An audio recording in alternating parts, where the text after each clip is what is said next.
Berdoa dimulai. Berdoa selesai. Nah, selanjutnya ibu akan mengabsen dulu siapa saja yang hadir pada hari ini. Yang pertama, Cik Anissa Nabila. Ibu. Andi Fitria Hasa. Ibu. Mawada. Ibu. Oke, berarti hadir semuanya ya. Nah, sebelum kita mulai nih, kita akan melakukan yang namanya ice breaking. Ada yang mau nggak ice breaking? Mau. Jadi ibu mohon semuanya untuk breaking gitu ya.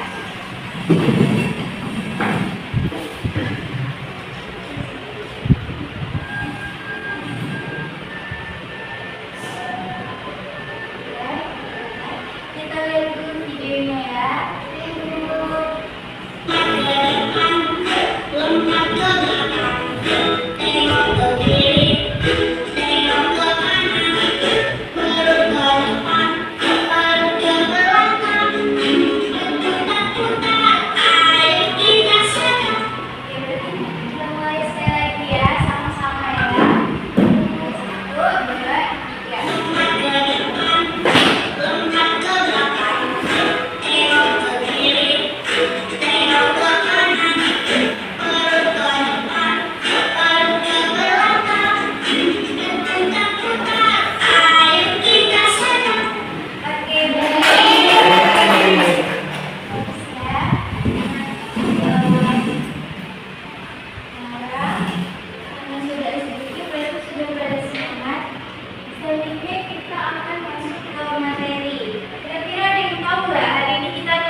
Sebelum itu kita ini dulu tujuan pembelajarannya. Yang pertama, agar kita dapat berbicara dan menulis dengan kata-kata yang mudah dimengerti.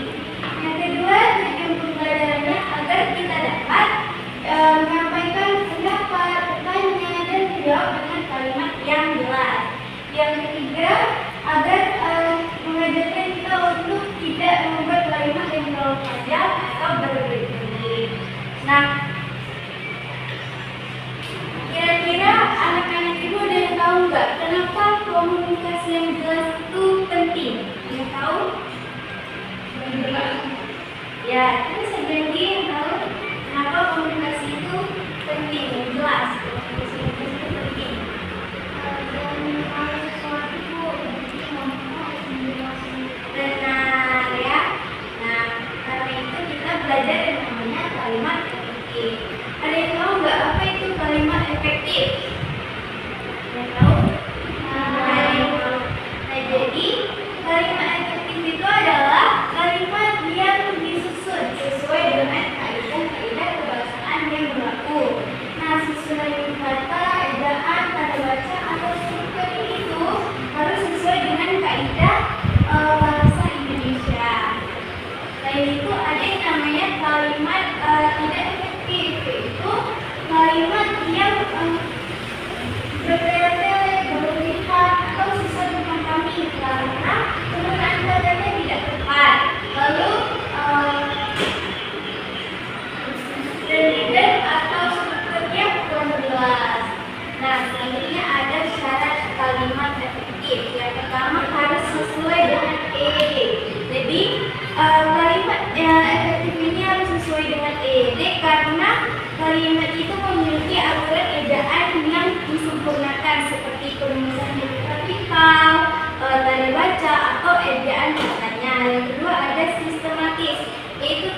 hilang, jadinya kalimat tersebut tidak efektif. Lalu efektifnya bagaimana? Yaitu moral belum bisa benar. Nah, yang kedua ada Haruna, Reu, dan teman-temannya. Mereka juga bersama-sama pulau Misol Raja Ampat di Papua Barat. Nah, di sini kita bisa lihat kalau kalimat itu berulang terus ada penggunaan kata yang boros. Ya, jadi kalimat berikutnya adalah Maruna, Reu, dan teman-temannya tinggal di Pulau Misol Raja Ampat di Papua Barat.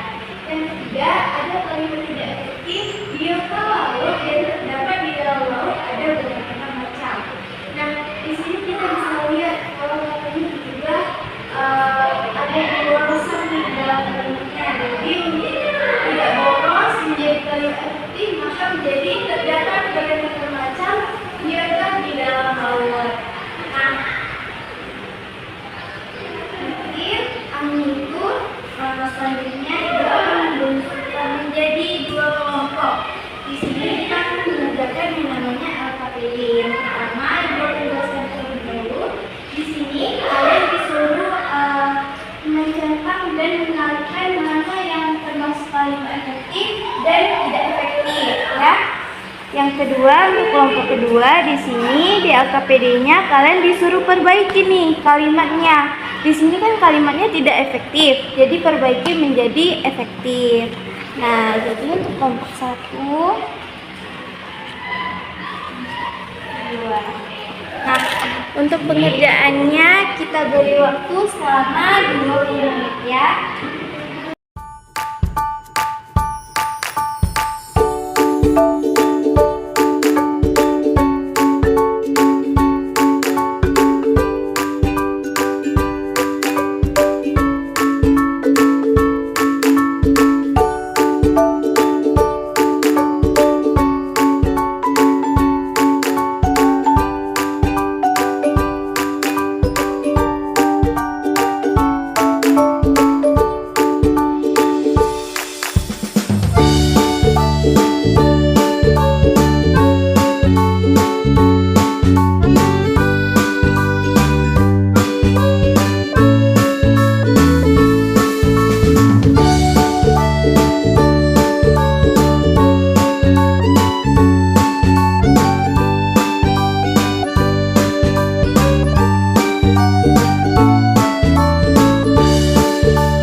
Kira-kira sudah pada siap semuanya belum?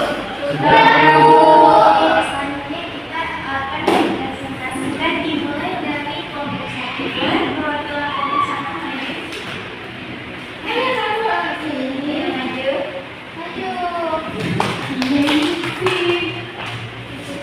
Perwakilan dari kelompok 1 ingin menjawab pertanyaan dari LKPD ini, yang dimana pertanyaannya itu berilah tanda contoh pada kalimat yang efektif dan tanda silang pada kalimat yang tidak efektif. Yang pertama itu, saya pergi ke sekolah karena saya ingin belajar di sekolah. Itu tidak efektif. Yang kedua itu, buku yang saya baca itu adalah buku yang sangat menarik sekali. Itu juga tidak efektif.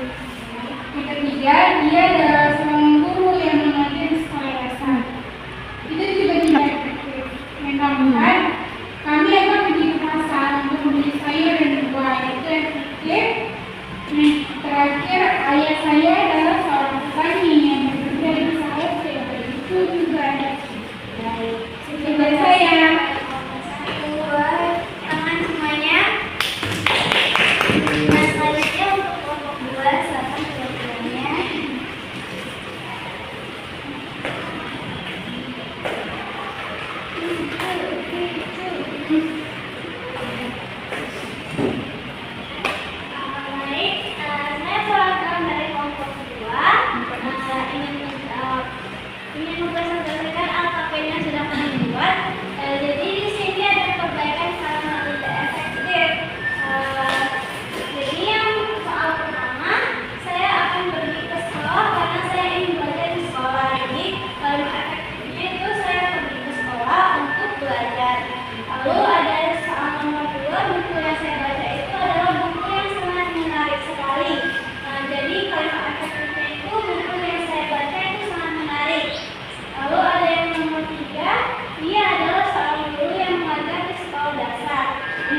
Nah, jawabannya sudah bagus. Selanjutnya kita akan menyebutkan materi kita. Jadi kesimpulannya, kalimat efektif adalah kalimat yang menyampaikan pesan yang jelas, langsung dan mudah dipahami oleh pembaca atau pendengar. Nah, untuk membuat kalimat yang efektif, kita perlu melakukan beberapa hal. Yang pertama, kita harus memiliki kalimat itu harus memiliki struktur yang jelas sehingga tidak membingungkan. Yang kedua, kata-kata yang digunakan harus sesuai dengan maksud yang ingin disampaikan. Dan yang terakhir, kalimat yang baik itu tidak mengandung kata-kata yang berlebihan sehingga tetap ringkas dan mudah dipahami. Mungkin sekian materi kita pada hari ini. Gue harap semuanya sudah mengerti dengan baik. Nah, untuk mengakhiri perjumpaan kita pada hari ini, kita ingin dengan doa ya. Dan